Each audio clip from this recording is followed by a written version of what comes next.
Shirt show. All right, let's go. Shirt show! Talking shirt! Shirt show! Talking shirt! Shirt show! Talking shirt! Shirt show! Shirt man! All right! Episode 128 of Shirt Show. We're talking with Brandon from Independent Print Shop in Ohio. Let's go! Shirt show! Hey, it's like old times. I was going to say the same thing. It just feels like home. It feels right. It feels right. It feels like we never should have left. Maybe we should formally apologize. Oh, first of all, world. check. Yeah, check. Hey, you look so fucking cute right now. I was thinking the same thing about you. Thanks. Yeah, you look great. You sound so much. Whoa. I thought I was just going to say you sound better, and then you cough. I do. I just had to clear my throat of all your bullshit saying you look so beautiful. Yeah, here's my formal apology and I guess a makeup. We probably get some makeup sex here. Nice. Honestly. Yeah. Hey. Joanne, his sex is different than my sex. Okay. Yeah. So Zoom, we're sorry. We never should have left. That's for sure. Yeah. And will you please take us back? Seriously. Fucking A. Oh my God. Yeah. So we lost a whole episode. Cool. Twice. Yeah. So for everyone who doesn't know, because nobody probably knows but us, but me and Andy have been on a heartache for months now, because we left Zoom because it wasn't the professional way to do it. And then we tried another program, not to name names, Riverside. And we didn't like how it recorded, because when you record, it would be blurry and weird. But the nice thing is that at the end of it, we had good quality audio and video for you guys, but it really sucked for us. And it took a lot of the love out of it, because we couldn't see each other, or we couldn't make it work nice. So we switched to Squadcast, and then we thought our problems were solved. And with Squadcast, it was better to record, but it's dropped 2 episodes now where we had recorded a full thing, and then we come to find out after it's done and over with, we didn't have all the files and it was useless. So we said, fuck that shit. Yep. Let's go back to Zoom, and FTS. Fuck that shit. And Here we are. And it feels good. Our roots. Yeah. Yeah. You look good. You look clean.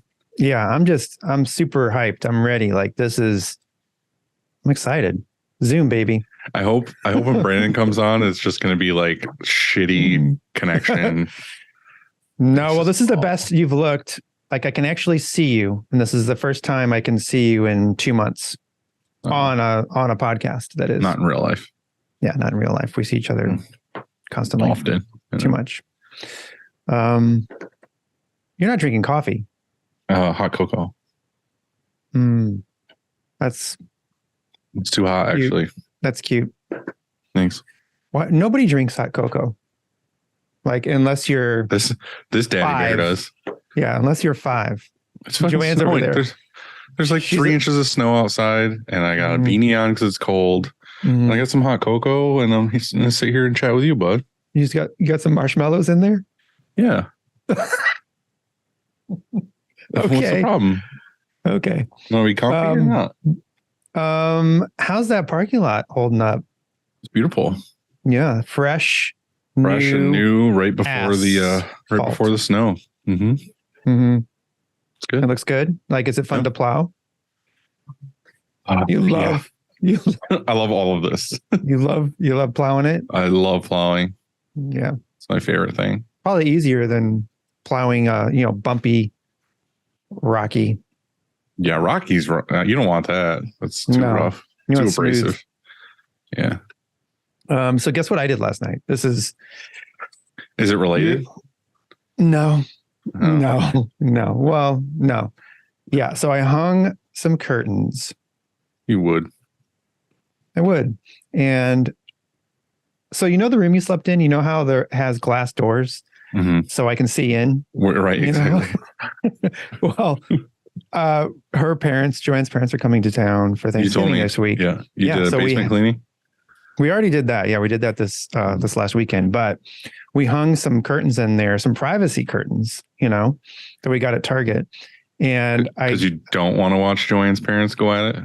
Well, maybe you can. You can sort of still see in. They're sheery. Okay, good. They're not total blackout, whatever. Mm-hmm. So here's the thing.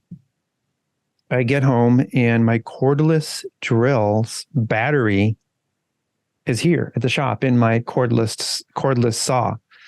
And so I'm like, oh, dang it. But Joanne says, hey, I have a drill. I'm like, oh yeah, sick. All right. And so she goes and gets it, and it's a toy drill. like a legit toy. She says it's not a toy, but it's a toy. It's basically a toy drill, and it has some AAA batteries in it, Oh, by the way, she got this toy drill when she moved out of her house. It's like one of those like home kits that you keep like underneath the sink, where like if you have to take batteries out of a toy. Kind of, but worse. Where it's like exactly. So I had to drill 1/4 inch. I needed a 1/4 inch bit to drill holes for a wall hanger. Yeah, but what's the stupid name for the thing? Plastic anchors? Wall anchors? Wall anchors. Yeah. So I had to do that, and then so I put it in her drill, and just like you said, it goes.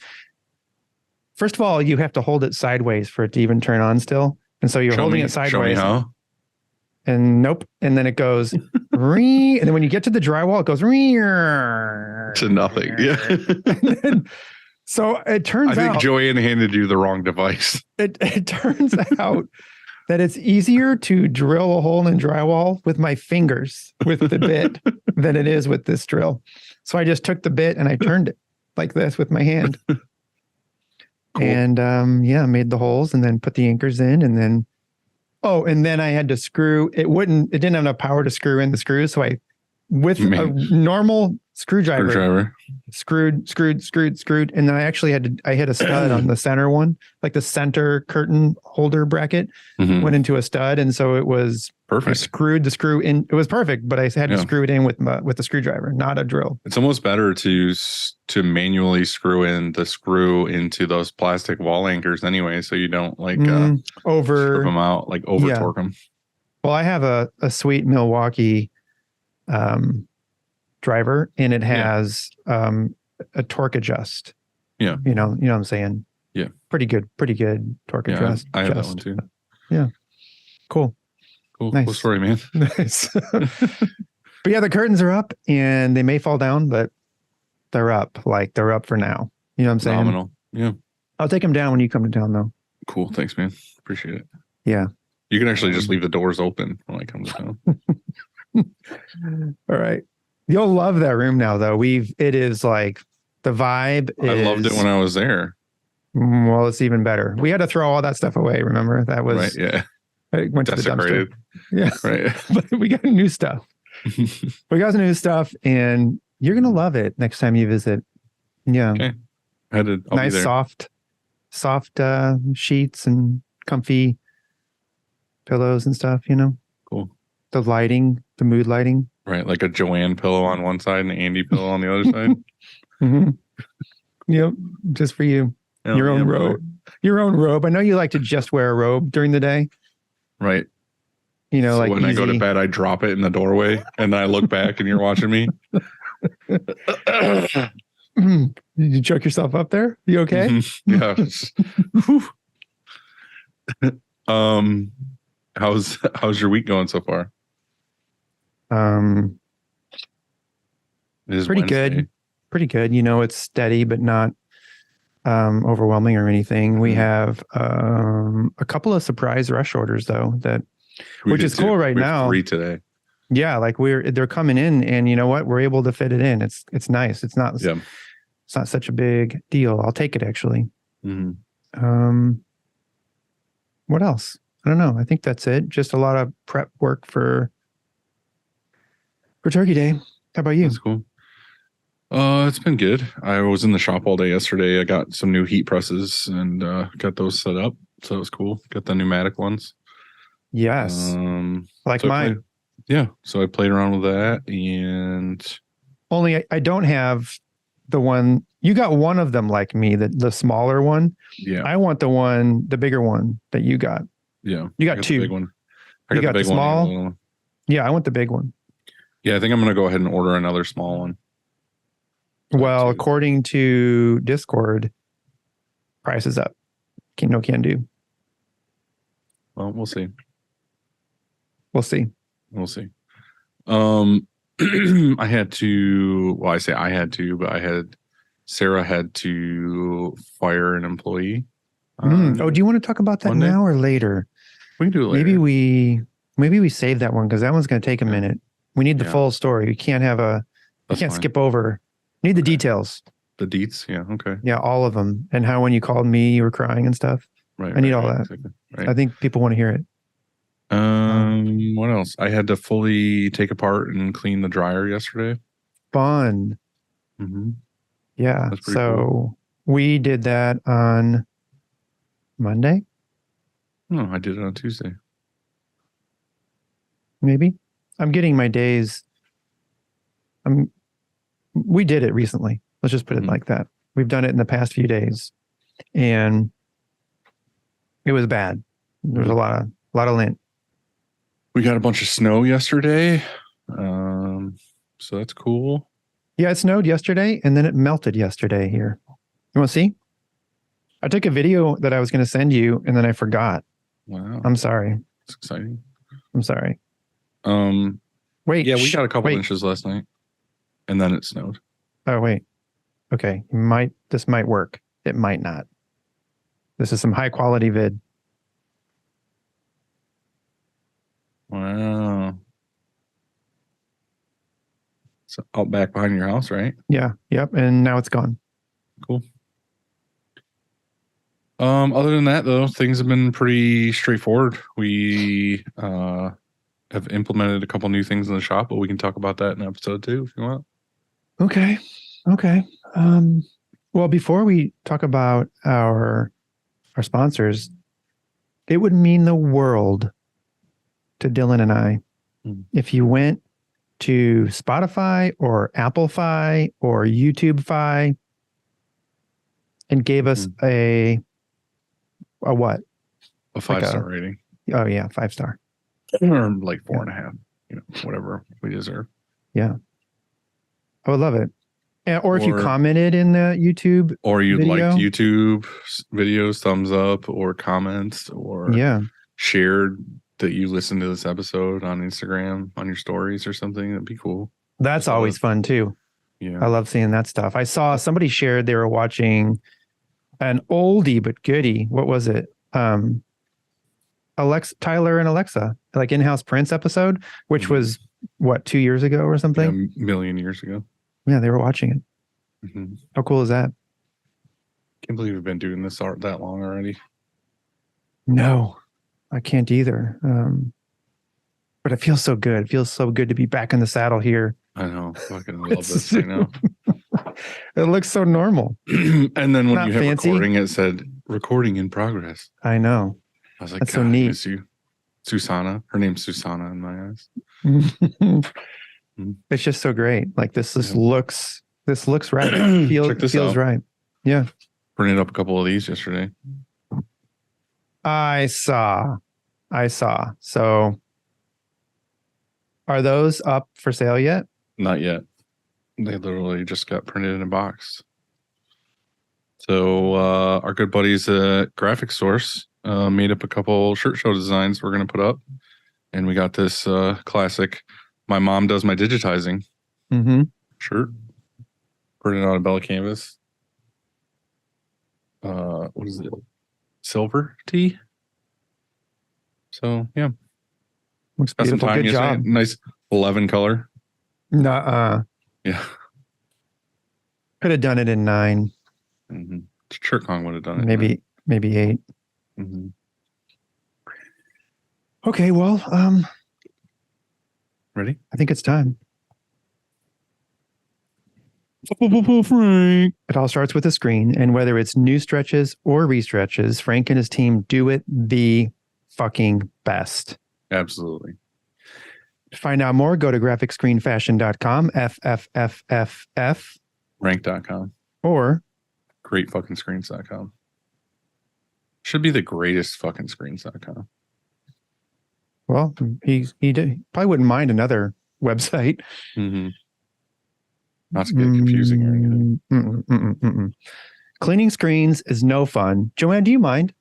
Do you mind not printing right now while I'm recording? Joanne. Dylan says, enough. Enough already. Enough out of you today. I'll start over. Cleaning screens is no fun, but EasyWay makes it funner. Their line of eco-friendly chemicals will help you keep your screens, your face, and your shop clean. Check them out at easyway.com. EasyWay. It's the easiest way to get a rash on your face. Well, it's perfect. It's fucking phenomenal at cleaning screens. Yeah. Not as good on your face. Action Engineering makes all kinds of accessories that printers need. Truth. Go check them out at actionengineering.com and level up your face. No. See, we're getting this Checkbook. backwards again. Shop. That's what I meant. Guys, does your design team need help? Question mark. Probably. Then you're going to want to go to 1-900hotstuff.com and get in touch with Nick or Lucas, and they will take Nick or Lucas, and they will take your hand and put it in their hand and walk you safely It's so across creepy every time you say it. I'm just trying to just say you will take your hand and put it in their hand. Don't say they'll take your hand and put it in their hand. No, because they will. They're taking your hand. It's sort of like when you're trying to cross the street and you're scared and there's a person and they take your hand and they get you safely across the street. Yeah, that's what happens. Okay. Sorry, Nick or Lucas. Choosing the right emulsion for your shop is complicated, and that's why we love Chromaline. Check out our bud Kev, the emulsion guru on Instagram, IG, or you can go to chromaline.com and watch his videos and learn all about the screen room. Mm-hmm. Yeah. Bestest. The bestest. Yeah. Well, I think that's it. We did it. Oh, fuck. See, I'm telling you, it's the Zoom. Zoom just makes We're things zooming easier. through this. I know. Yeah. Perfect. You're going to need a refill on that. You keep like chugging it. Well, I'm trying to get it down before it gets cold, and then I've got an iced tea over here. Don't you have a microwave right there? Not right here. What do you mean? Like through my office door and into the break room. I do. Yeah. You need a personal microwave. I have one right there. I can reach it basically from here. I just set it on my lap. Heat it back. I don't get it. Well, guess what? So today we're talking to Brandon Leitru. Is that how you say his last name? Pretty sure. Cool last name. Sure. And he is from Independent Print Shop in Cincinnati, Ohio, which you've never heard of. Because why? Because he's never even told anybody that. Right. He hasn't. Yeah, he's getting ready to release that information in a couple of days. And then this podcast is going to come out Monday. Started his own thing. Yeah. Yeah. Like a fucking badass. That's right. We're going to find out. That's why we had him on here. We're like, whoa, who's this fucking badass? Mm-hmm. So that'll be cool, right? It's going to be cool. Mm-hmm. It's going to be neat. You ready? Yeah. Here we go. Oh, geez. I know. Nervous. Brandon. Is that how we do it? Hey. What's up, guys? What's up, dude? How are you? I'm doing good. How you guys doing? Oh, God, look at this, Andy. It's fucking working. Amazing. Nice. And then his screen goes black. Yeah. So this were on other platforms, which we won't mention, you would be a blurry mess. Dylan would be a blurry mess. Maybe frozen. Like you might just be frozen there, you know? Yeah. Like The last moved. episode we did that got dropped, he said that the entire time I was frozen. I can see you guys great right now. So Thanks, man. yeah, it's good. Mhm. I did have trouble getting my AirPods to work though, so I have to use this wired version of headphones. But You sound fucking phenomenal and perfect. So okay, Yeah, good. Dylan has a wired version too over there. So what's it up, works. dude? You not working today? I have been in the shop. This morning I went in and I printed a few things. But then I came back here to do this because for one, it's a lot warmer in my house than it is in the shop. And also I think the Wi-Fi is better here too. So That's pretty good. Yeah. So we're making you lose wages is all you're saying. yeah, well, technically I don't have that much to do right now because I haven't really announced my shop yet. I'm just, I've told some people and I have like a few things to print, but I'm kind of just now getting ready to fully launch it. You want to iron out all the kinks first too before you get like full on orders to do. Yeah. And I have basically everything set up now, but I don't have my dryer vented outside. So I printed like 5 designs for somebody a few days ago, but I just opened my garage door and like pointed the duct towards the open garage door. I had it like balanced on 2 ladders and just a weird setup. So yeah, and now it's super cold outside, at least here. It's like in the 40s. So yeah. Is it a gas or electric dryer? It's a gas dryer. It's a Sprint 2000. Yeah. Yeah. So it's not really ideal to be running it with the garage door closed. No, you could just die today. or something like that, you know? Yeah. So it's no big, Yeah. no biggie. Yeah. So Yeah, it should be done within the next week or so, I'm hoping though. So yeah. Yeah, but you've got years of that like built up tolerance to like all those smells and Yeah. things. So it's totally fine. How did everything fit? Was it the plan to do everything in your garage? Well, it's not in my garage. It's actually like a 2,000 square foot like warehouse space. Oh, But okay, hell yeah. But it did used to be like an auto garage though. Like I'm just renting it from this guy, but he bought this. I don't know how big the actual full building is, but it's like 5 times bigger than what my space is. And it used to be like a collision center. And I think my section of it used to be like the body shop. So there's actually one room within my space that used to be where they like painted cars and stuff like that. Yeah. So I kind of turned that into the screen room and I sectioned it off. So I have like an ink mixing area in a different part of it. So you went all in then, like starting your thing, you went like straight to a warehouse space. yeah, Auto dryer. yeah, I did. It's kind of scary, but exciting at the same time. Yeah. I mean, I pretty much just took out like a small business loan and found a warehouse space that was close to my house. And right. I bought everything used pretty much, like all my equipment is used. But it's all in really good shape though. Did you like collect it over a period of time? Like when you found a deal on a dryer or a press or whatever, did you buy it and then, you know, like accumulate it until or did you buy everything all at once in a package type of thing? I bought most of it at the same time, but I did start to accumulate some things. I didn't really have a place to put a lot of stuff either at first. So, like I had gotten a few things for free. Like there was a shop that's local to here that was getting rid of one of their washout booths and because they just didn't need it anymore. And they put it up on Digitsmith and I was like, oh, I need a washout booth. I'll come get it.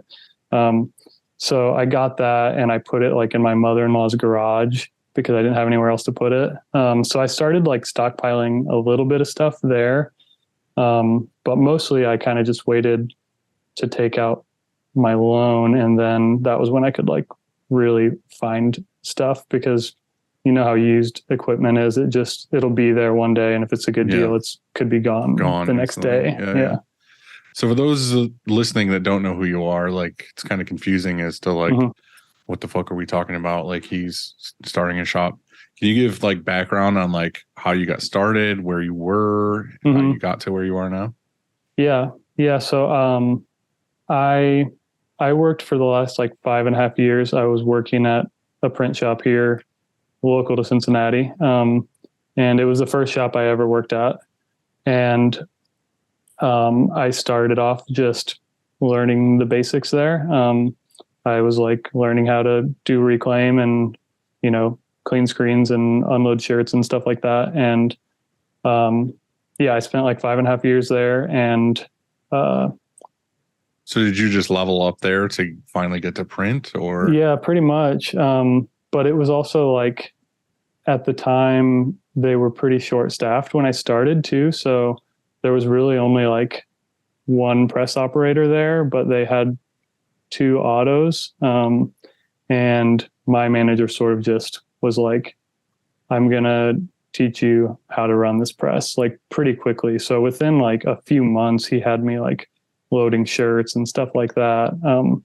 And maybe someone else would set it up and then like have me take over until I could learn how to like get jobs in registration and do that stuff. So yeah, I was there for a pretty long time, and you know, I was gonna say 5.5 years is a pretty good amount of time to be at one place. And Yeah. then, yeah.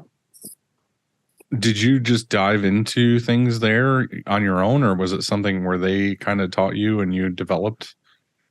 Yeah, it was kind of both. I mean, like I said, when I started, I didn't know anything about screen printing. Like my sort of like, I guess, introduction to screen printing was like a lot of people that I've heard on Shirt Show. Like I used to play in a band, and I was always the guy in the band that was really sort of interested in what our shirt designs would look like. Or I would talk to like a graphic designer and be like, hey, let's do a shirt that looks like this.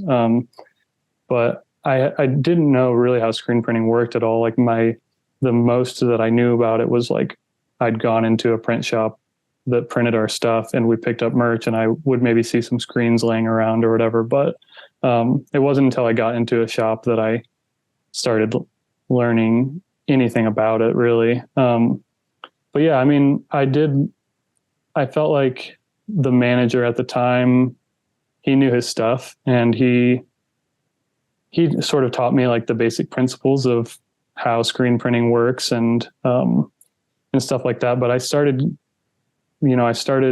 getting really into it when I got on Instagram, and I started following all these other print shops and talking to other printers and asking questions and figuring out what they were doing and just trying new things for myself.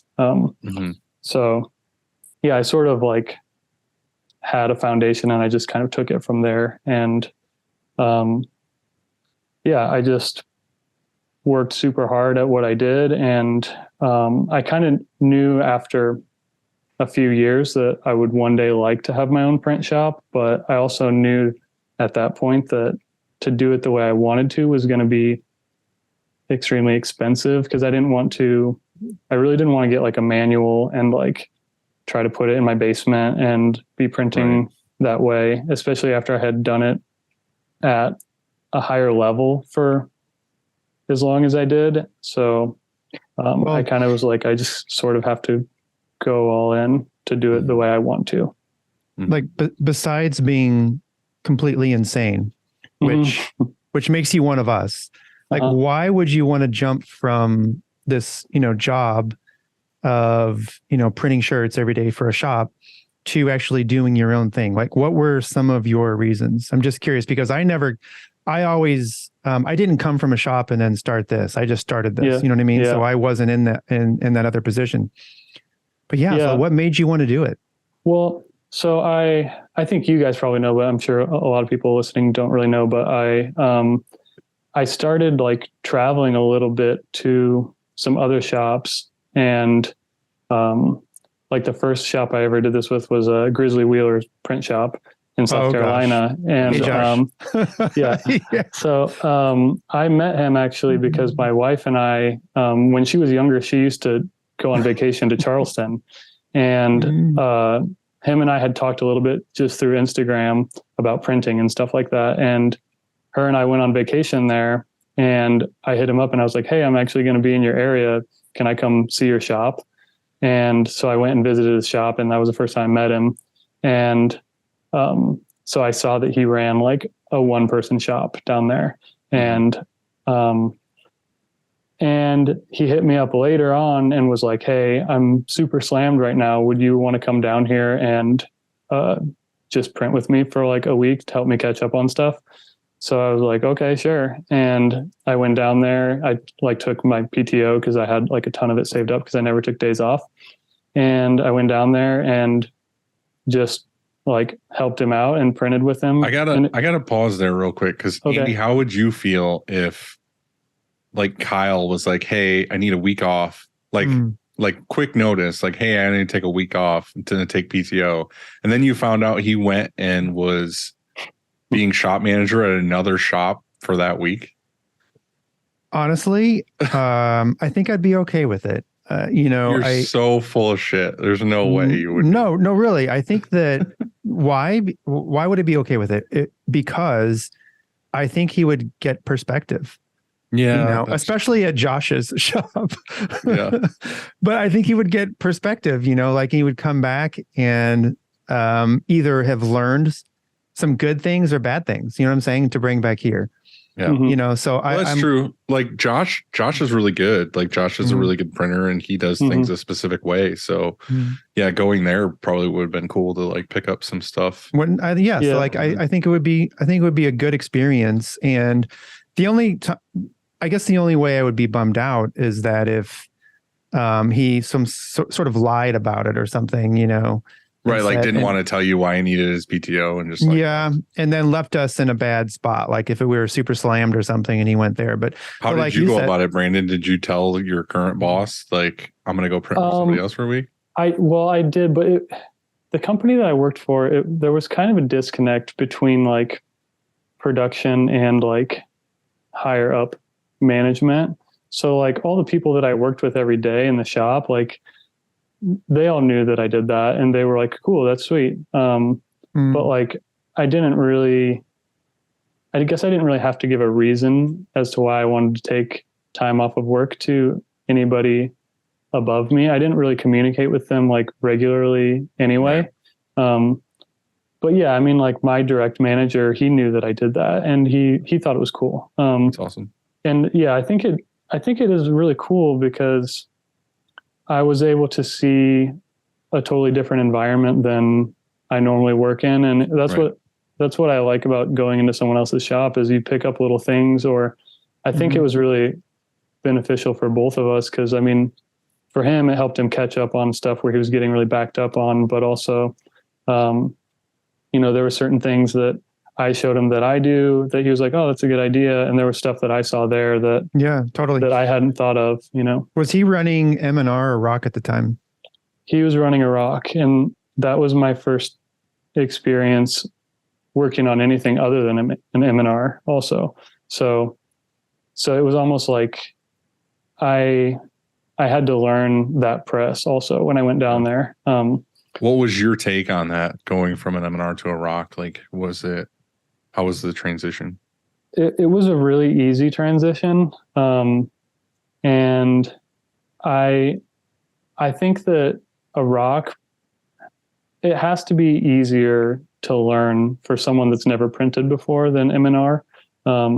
It's just very simple. Like the whole, I feel like the whole system is just like very to the point. It's like, oh, how do I start printing? Oh, I press like start printing. You know what I mean? Like everything is labeled what it is, where, a sportsman or something, you're like, okay, you flip this switch up and then this like one this up. one up and down and this one. Yeah. This way. Yeah. And it's like, don't do down up right now because you'll print on all the pallets, stuff like that. Which you can still do stuff like that on a Rock if you don't like hit this other button or whatever. But it was easy to learn. And there are certain things that I liked about printing on a rock. I actually almost bought one for my shop, but I couldn't really justify buying a brand new press, and there's not a whole lot of used rock presses on the market either.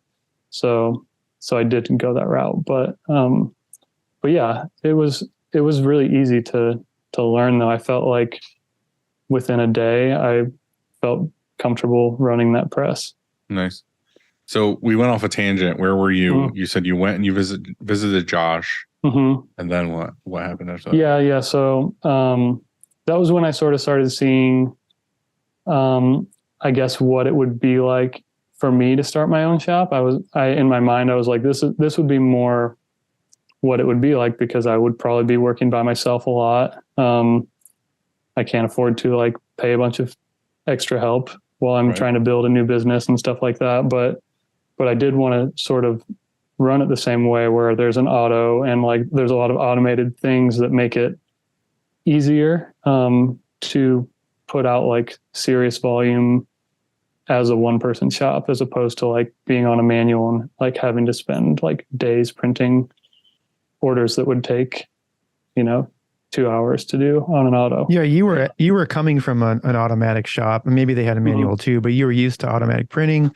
Yeah. And so out of the gate, you're like, look, this is where I want to start. I don't want to. Yeah. I think a lot of people start as a hobby, let's say on a manual in their garage. Like that's how I started.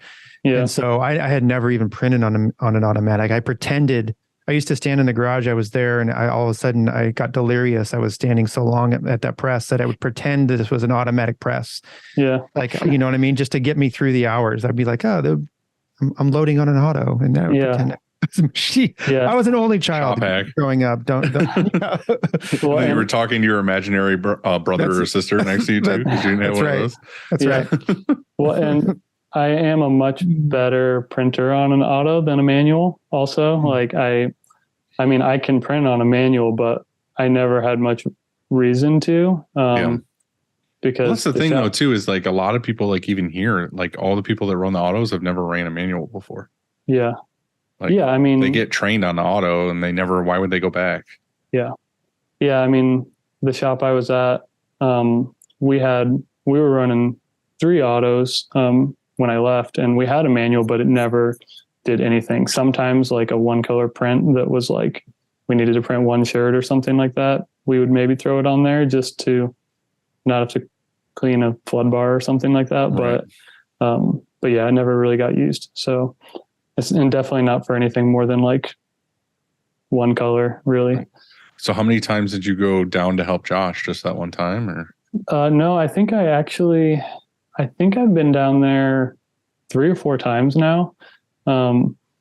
Because he just kept hitting me up when he needed help, and it sort of worked out. And actually the last time I went down there was like, I think it was 2 days after my last day at the other shop. So, I was like, well, yeah, I mean, it's going to be a couple of weeks before I'm even like in my new space doing anything. So I might as well go make some extra money. Well, we talked about on Sunday, with Josh, different Josh with like how feasible this would be to be like printer for hire. And we were saying like, what would the lifestyle be like? What would it cost the printer? What do you think? Do you think it's like a thing where you could just like, I know you're starting your own shop, but if you didn't and you were just like, hey, printer for hire for somebody that needs it or somebody that's out or whatever. I know. Yeah. Yeah. Cause I thought about that too. Business model that you could do, or I don't know. I mean, I think somebody could do that, realistically. And I actually thought, I didn't like really seriously consider actually doing it, but I just thought about what would it be like if I did that, because I was thinking, I don't know, he probably like Josh would probably want to bring me down to South Carolina, like for a week, like once a month, if I wanted to. And if I had 3 other shops that I did that for, like that would fill up all my time. But you'd also never be home either. That's the thing too. It's like, well, then I would never be home. And I've kind of already done that before when I did like the whole band stuff. Like we were on the road like 300 days a year at one point, and I was never home. And I don't really want to do that now at this point in my life. And, my my wife and I, we run a hair salon here in Cincinnati, and I help her quite a bit with that too. I'm kind of like the default maintenance person there, just out of necessity. Not that I really know how to maintain things, but so if I was gone all the time too, it would just be that much harder for her while I'm here or while I'm not here. Yeah.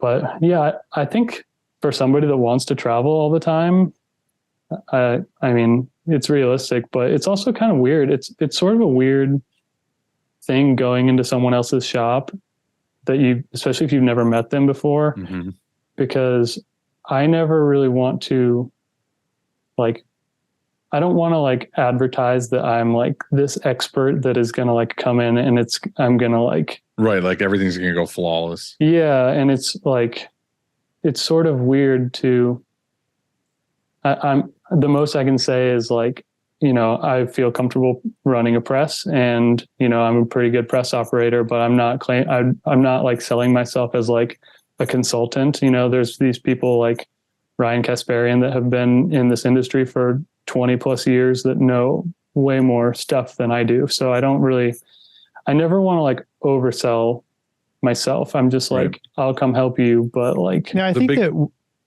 go ahead, Dill. I was going to say the biggest thing that scares me in that whole thing is like, what if you are paid, this, whatever money you're paid to come out and a hotel and all this other stuff. What if you fuck up a job? Yeah. You know what I mean? I know. Like, what if they're like, oh, we're printing 5,000 shirts and then like you're responsible and like you fuck it up? Yeah. Like, and what then, do you do? Like, are you liable to replace them all instead of the owner? Like, normal? Hopefully not. Yeah. Yeah. I don't know. Yeah. And that's one thing too. It's like, I don't ever want to like go to someone's shop and like work with them for a few days and then like me leave it. And they feel like, oh man, that like wasn't worth it. Like that kind of sucks that I like paid him to do that. And like something didn't go that well. Well, that's what Josh said at Lancaster. He was like, he was just here and it's just really not worth it. That was such a waste of money. Such a waste of time and money. Yeah. Yeah. Well, and I think like with those two guys, Josh at Lancaster Print House and like Grizzly Wheeler, like I knew going into it that like we had talked enough that I knew that we used the same inks and stuff like that to where there's not like a ton of people that I know that use Magnacolors inks or like know a lot about them.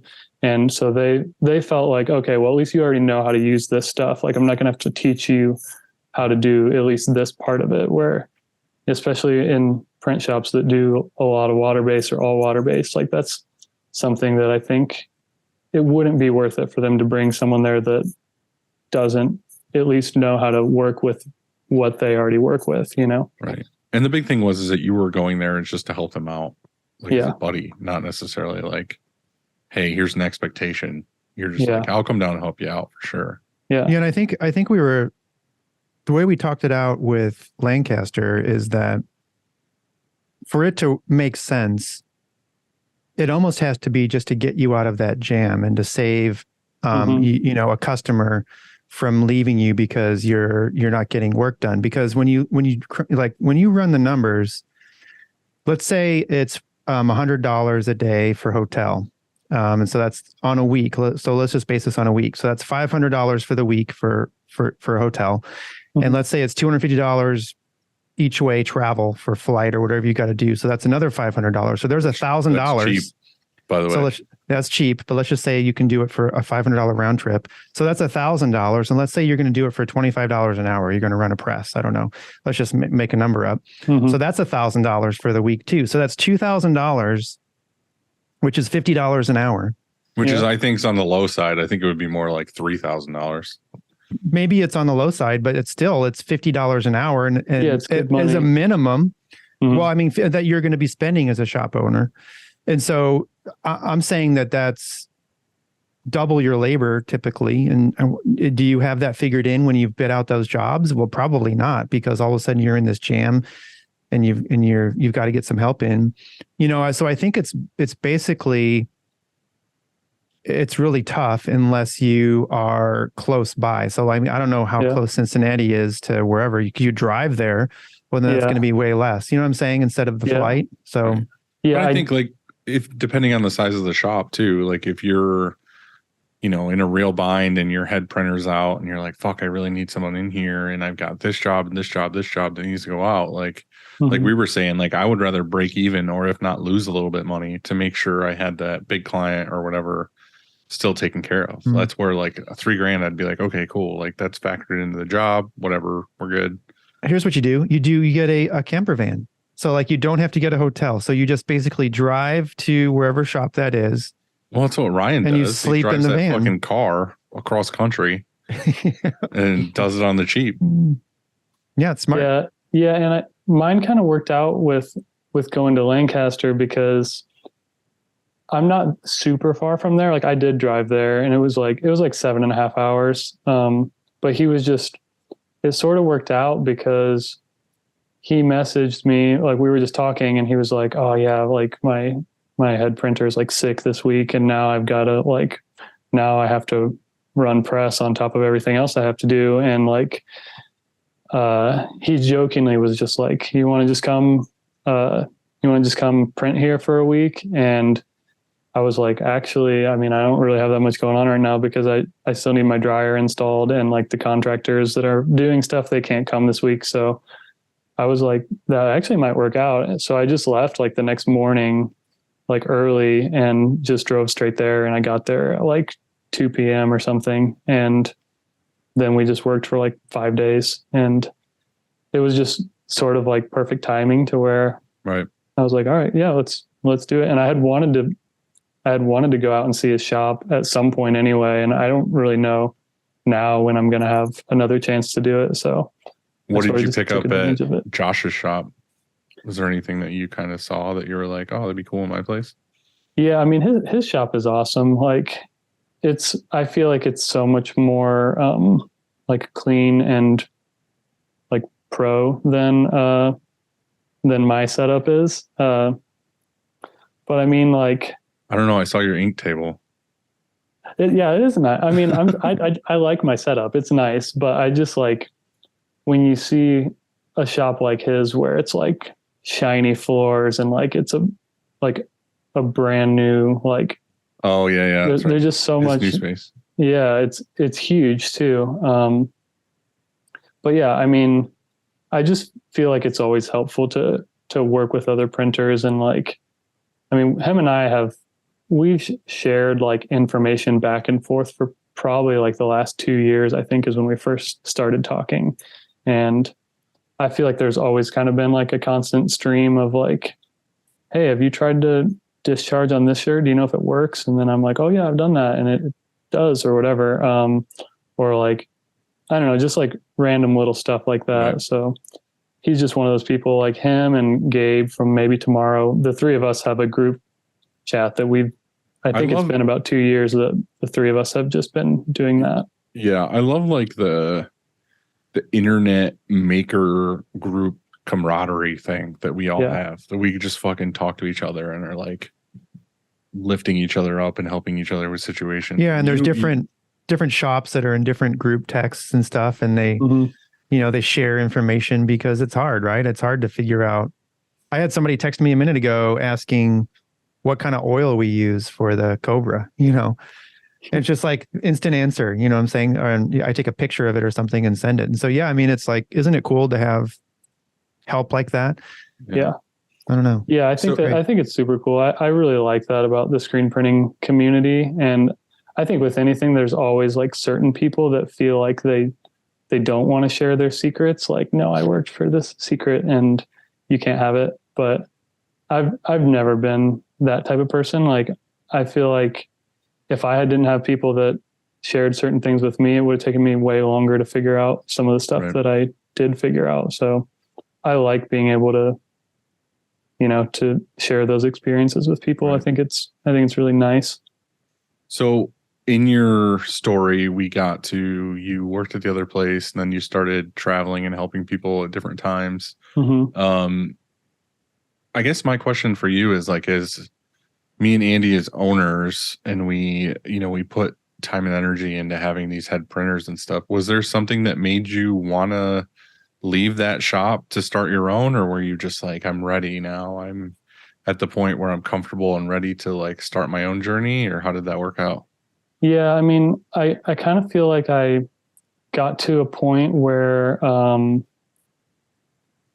I wasn't really like being pushed to do anything like better there. Like I got really into like figuring out how to make really nice quality prints and how to like do things like that. But it was all pretty like self-motivated, I guess. Like I didn't have anyone above me that really knew anything about screen printing. By the time, we had sort of changed some staff and stuff like that. And I was just kind of like, I guess I knew the most there at that point, and I didn't have anyone being like, hey, make sure this looks really good or whatever. Like it could have been whatever quality I wanted to put out, really, but Right. I cared enough to try to like make things better. So it kind of makes it it's kind of hard to do that when there's points when you feel like you're the only person that really cares as much as you do, Mm-hmm. And it's also like there's sort of a thing when a company is so big that, we probably we had 2 facilities. We had like one shop in Utah that has like 4 autos. And then we had our Cincinnati shop that has 3 autos. And there's like a team of, I don't know, like 20 salespeople or something like that. And it gets really hard, I think, to, there becomes like a disconnect between production and like sales, to where the salespeople don't really know what shirts are good for printing or things like that, to where I had a really hard time controlling quality sometimes, because by the time a job got on our production schedule, somebody else had already chosen like, it's going to go on this shirt and it's going to be this design that goes on here. And it seemed like a salesperson was maybe just saying, yeah, no problem, to like the customer. And then when I see it, I'm like, that actually is a problem, because that doesn't really work the way you think it does, And by then it's too late. Like you can't and go back to it's the already customer. on the schedule. They already ordered the garments. They already did all this stuff. And I always was like trying to push to like, maybe suggest better things, like, hey, maybe we could do this shirt. And it made it really hard to like do stuff the way I wanted to. And it wasn't my company to like make those changes with either. But that's a question that I had for you guys too. Like, I don't know like what you guys have for like sales staff or whatever, but assuming that you two are not the only ones that are selling jobs to people, like, is there any sort of like resource that you give to your people to, to say, hey, these are going to be our go-to shirts, these are the ones that we know print really well, or we want to use these, or we want to push these.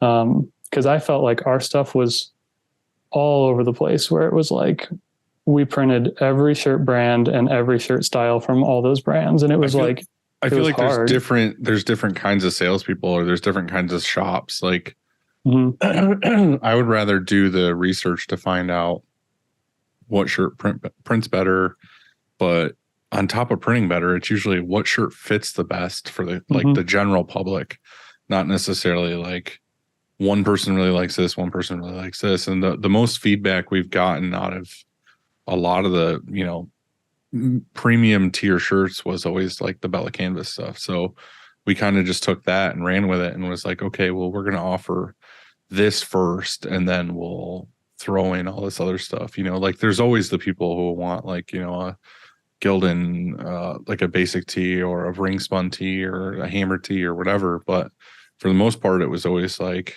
let's go with this. So we kind of just test over time of like, what's the best for us, and like independent for fleece, the Bella tees or whatever. And we just kind of go from there. And then like, I'm usually the one that does the research, and then I'll present it to them and be like, how do you feel about this? And then we kind of make a collective decision that that's what we're going to offer. But we will offer stuff if the customer requests it, but if they don't request, we usually have like a few items that we stick to. Yeah.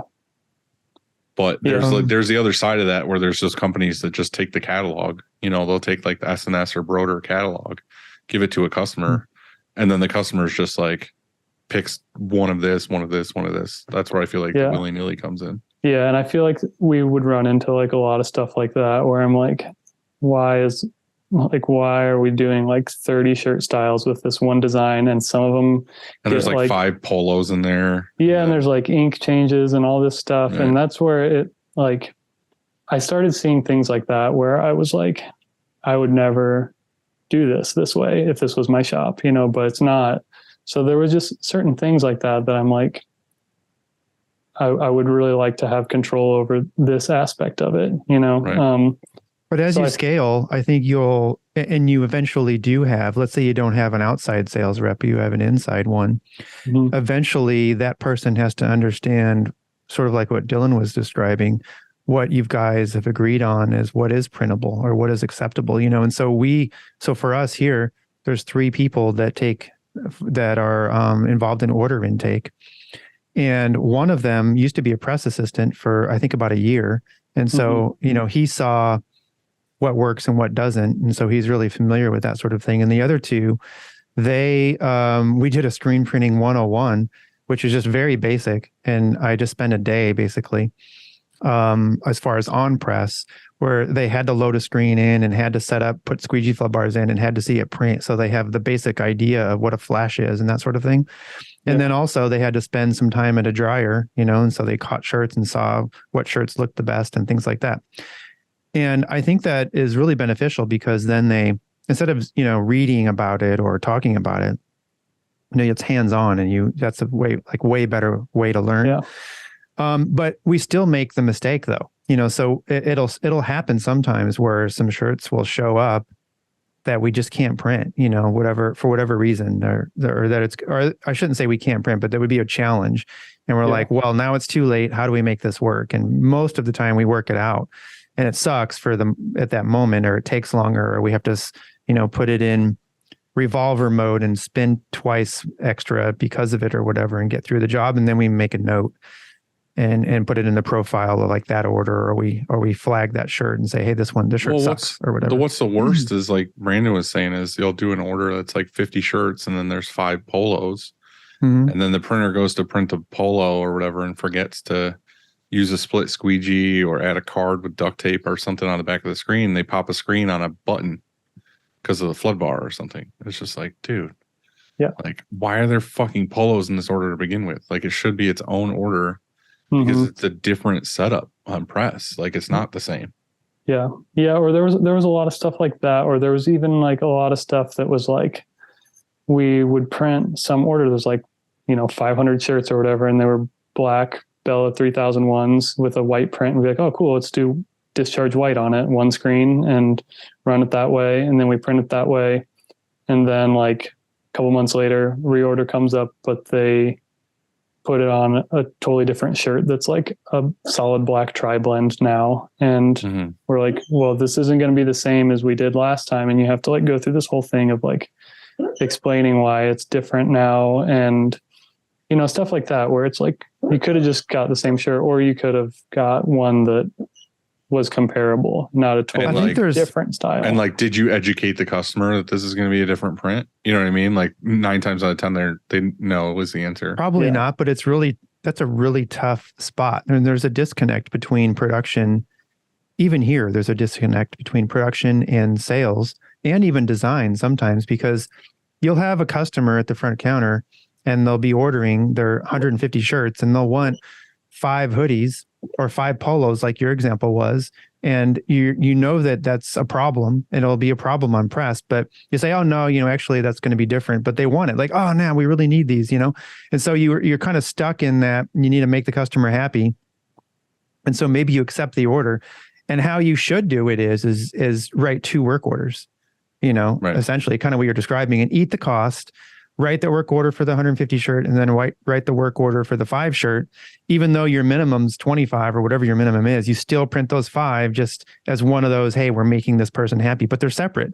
So you can do the separate setup so that it doesn't screw up, a print run or whatever. I mean, I think that's probably the best way to do it.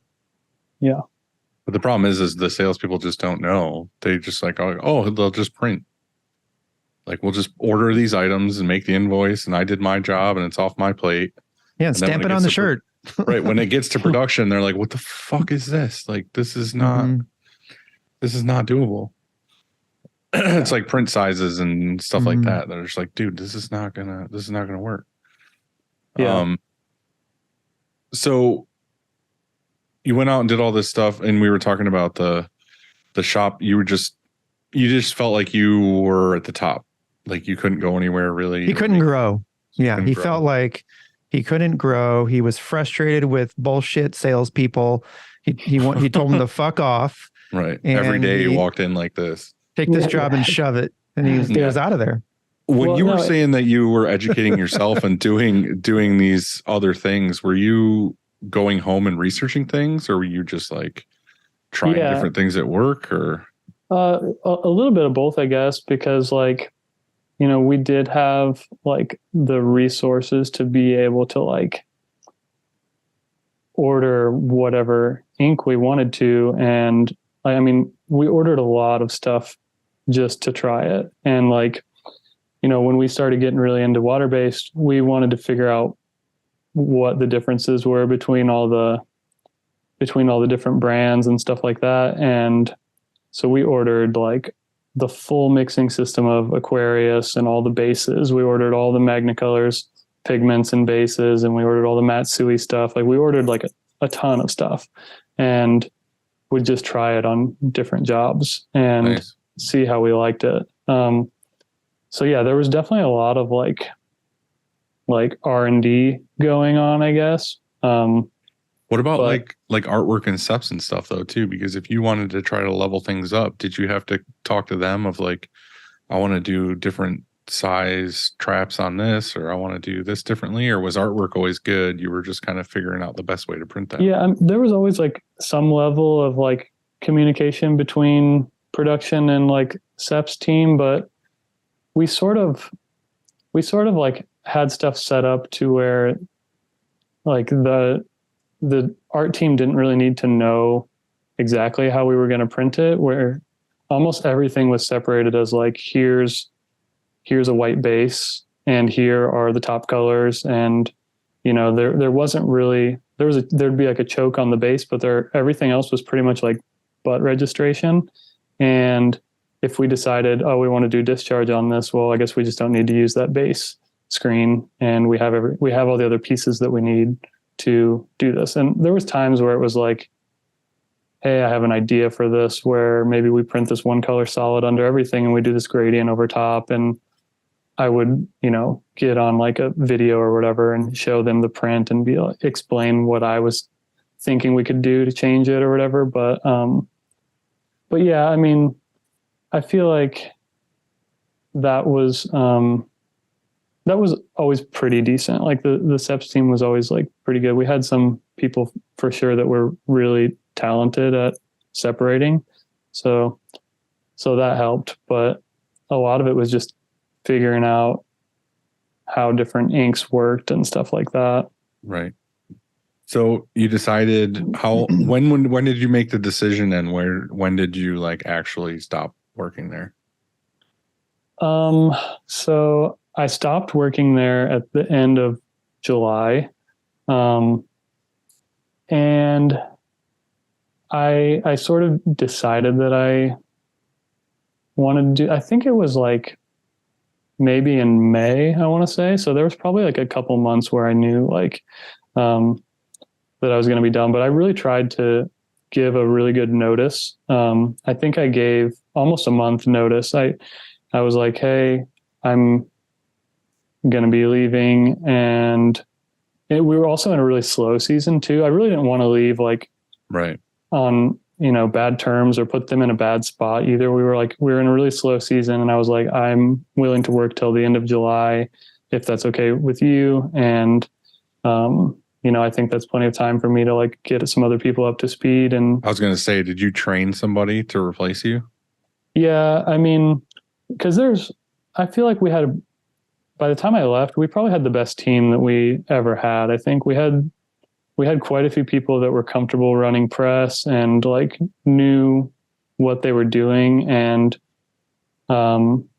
we had like one guy there that I sort of showed him everything I did with like the production schedule. I was kind of always the one that would go through it, and I would look at all the job pages and be like, okay, let's do discharge on this one. And I would label it on the schedule discharge, or let's do HSA on this. And he kind of already had a good grasp on like what we would normally do for each one, but I kind of just explained my thought process on that and showed him how I did that. So I worked with him a bit on, helping him be the one that would do that. And he's still doing that. And it seems like he's doing great with it. But yeah, so I really didn't want to put them in like a bad spot with me leaving or anything. So, and cause I loved my job there too. I mean, I liked all the people that I worked with, and, I really don't have anything bad to say about like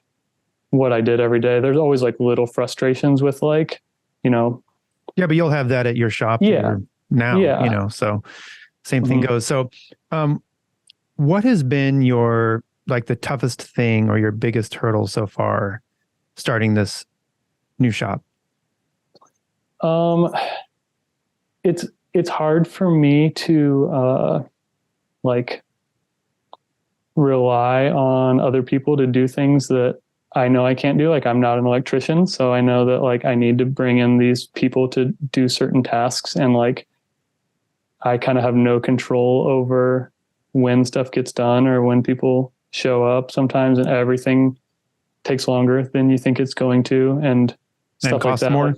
Yeah, and costs more than you want it to. And I mean, I really kind of hoped that I would already be like fully up and running by now. Although what's not left, like besides the exhaust on your dryer? That's it now. Yeah.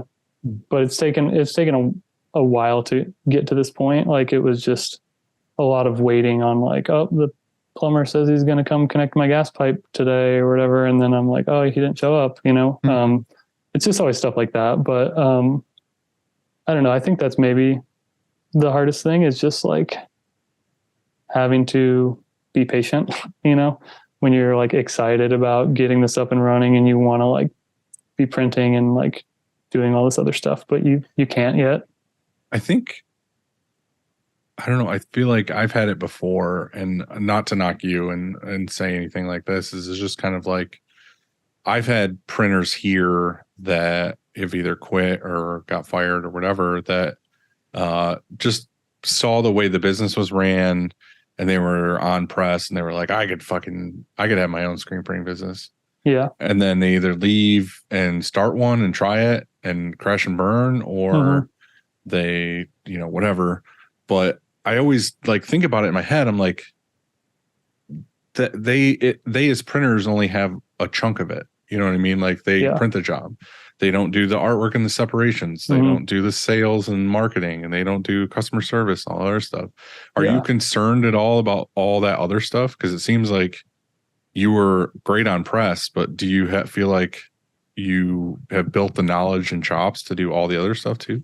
Yeah, I guess I probably would say that is maybe a better answer to Andy's question, is like that is a big hurdle, because I never did have to concern myself with like print pricing or quoting customers or doing any of that stuff. And I thankfully have had a lot of help from like other printers that I'm friends with that have been like, well, here's kind of like my thought process on how I structure my pricing and stuff like that. Like I had a lot of help in that way, because that was something that was pretty like foreign to me. I'm just like, well, I mean, I know that you charge markup on the garments and you charge per color and location or whatever, but like, I didn't really know like what everyone else was doing or what was even in the right ballpark and stuff like that. Right. So that's something that I definitely had to learn. And then, yeah, I mean, I'm by no means like super skilled with like separating, and I'm not like amazing in Photoshop or Illustrator. I'm like comfortable enough. This is where we plug Graphic Source real quick. Yeah. Well, I'm comfortable enough to like do, basic spot color stuff. And I fortunately have like some friends that are really good at separating already, and like some that are really good at sim process stuff. And it's kind of cool to me to be able to like, if I don't know how to do something, I can send it to my friend and he can make some side money, and like I can give money to my friends to help me, and like everybody makes money. And exactly. Yeah. So I really like that. That's kind of like, that's just kind of what I want to do with this shop too. I just want to like work with people that I like, and have a little bit more control over like certain aspects of the business that like I couldn't control before. Do you see it? Go ahead, Andy. I was going to, do you see it scaling? Do you want to keep it just you, like a single, an owner operator, single person, one guy shop Not forever, or do you see it growing, like, or scaling? Yeah, I don't want it to just be me. I think I definitely plan on it just being me for quite a while, because what's quite a while? I mean, anywhere from like 6 months to a year. I don't know. It sort of just depends on like how quickly it catches on or picks up. I mean, I guess until the point that I'm like, okay, I really need someone in here all the time with me now. But like, I definitely plan on not having employees for a pretty long time. And if it comes down to it where I like have a big order and I can bring in one of my friends on the weekend or whatever and just pay them cash to help me out, I want to do as much of that as I can. And like my wife wants to come and like help whenever she can. And, I'm definitely going to recruit like the free labor from her as much as I can. And even like my mother-in-law lives close by, and she doesn't, like, she's retired and like just wants to help however she can. So I'm like, I'll stick you at the end of the dryer and let you stack shirts if you want. Or she can do your digitizing. Yeah. So here's, I think, this is a common thing for shops when they're just starting out. Mm-hmm. And I did the same. Dylan maybe was the same. I'm not sure, but I'd be interested to find out. Is that, you start and you have that mentality or philosophy of like, I'm going to start, I'm going to stay small, as long as possible, not hire, because that's expensive. And I'm going to do everything. I'm going to do the SEPs, or my friends will help me. I'm going to do the printing. I'm going to do the sales. I'm going to do the invoicing. I'm going to do the checking in or ordering shirts. I'm going to do fucking everything. And so you are, by doing that, that's fine. I'm not saying that there's anything wrong with that. My only, I guess my half cent worth would be this, is that it slows your growth, and it slows how, because I don't know what your niche is. I don't know if you have a sign in the front of your building and people are going to drive by and they're going to come in and place an order. I don't know if you're going to have to go get the orders. I don't know if you already have customers, that have been hitting you up and say, hey, print my shit. And, so I'm not sure of your whole situation. My only thing would be is that what I learned is that if I wanted to grow into a viable like operation faster, I can't be doing everything. I've got to have help. I've got to have help every single day. Like, so that's why when Dylan mentioned Graphic Source, I mean, that's legit thing to say. Like, look, I am never going to mess. I think you need to find out what you want to do and what you like doing and what you're good at, and do that. Like is printing. Yeah. Maybe. Yeah. I mean, maybe you want to be an overlord and just like be above everybody, but I mean, yeah, I think Andy's right. I think you just need to be like, this is what I want to do. And if you want to grow, like you said too, though, you like supporting your friends. So it's like, that's what I do here too. Like I'll freelance anything out that I know I'm not capable of doing. I just have to suck it up and be like, my time is better spent doing this instead of this. Yeah. So. Yeah. And I do think that I got to experience like some of, like, there was a point at my last shop that, I was a press operator, and then they wanted me to be manager. So doing some of those things like took me away from printing all day, to where like I had to now be looking at like people's timesheets and approving their Gross. PTO and stuff like that. And it got to a point where like my manager was like, "Do you like doing this kind of stuff?" And I was like, "No, not really. I don't really want to be like in the office, responding to emails and approving like PTO and stuff like that. I work here because I actually like printing, and I like making something and that I'm proud of at the end of the day, So yeah, there are, and now I'm in the situation where I am going to have to do that stuff, but it is at a smaller scale where I don't have employees, and I don't have like, but that stuff's certain more things like that, rewarding but- when it's yours. You know what I mean? Like, you don't want to do Yeah. that mindless bullshit work. Like, I don't want to scrub toilets for somebody else, but I'll scrub my own toilets because it's my place. Right. Yeah. You know what I mean? Like, I'm not going to even think about it. I'm not going to be like, fuck, this boss is a dick. I'm going to just be like, well, this is my toilet. If I want it to be clean, I guess I have to clean it. Yeah. Yeah. But it is nice though. Like, I mean, because I do like printing, and like I was fine with printing for my entire shift every day. But it is nice when you don't feel like I have to be the only one that can do that. Like once I started getting some other people up to speed, that I felt like I could set something up and be like, okay, you want to load these? And it's like 1,000 shirt order. And now I can go do something else for 2 hours. Like it felt really good to feel like it went on autopilot for a second,